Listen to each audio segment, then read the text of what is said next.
రసగుల్లా ఇలా ఇరుక్కుపోయాడు. వెళ్ళిపోదాం. నాకు చాలా భయంగా ఉంది. రేయ్, మనం ఇంకా ఇక్కడే ఉన్నామంటే మనకే డేంజర్ రా. రెండ్రా ఇక్కడి నుంచి వెళ్ళిపోదాం. రెండ్రా.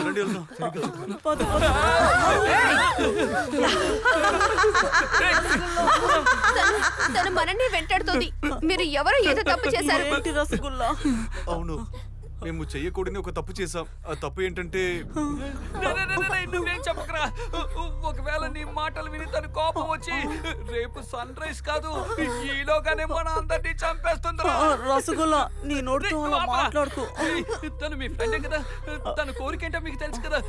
తనకి నచ్చింది ఏదైనా మీరు చేశారంటే మనల్ని ఏం చేయకుండా వదిలేస్తుందిరా. రే గుర్తు తెచ్చుకుంటా, త్వరగా గుర్తు తెచ్చుకుంటా. గుర్తుకొచ్చింది. ఏంటిది? కాలేజ్ ఫంక్షన్ లో విష్ణు సార్ కోసం తను ఒక అంత్యాక్షరి సీడీ చేసింది. దాన్ని ఎవరికి తెలియకుండా నేనే దొంగలించా. అరే థూ, రేయ్. ఎందుకురా ఎందుకురా పని చేశావు. ఎందుకురా ఇలా చేశారు? రే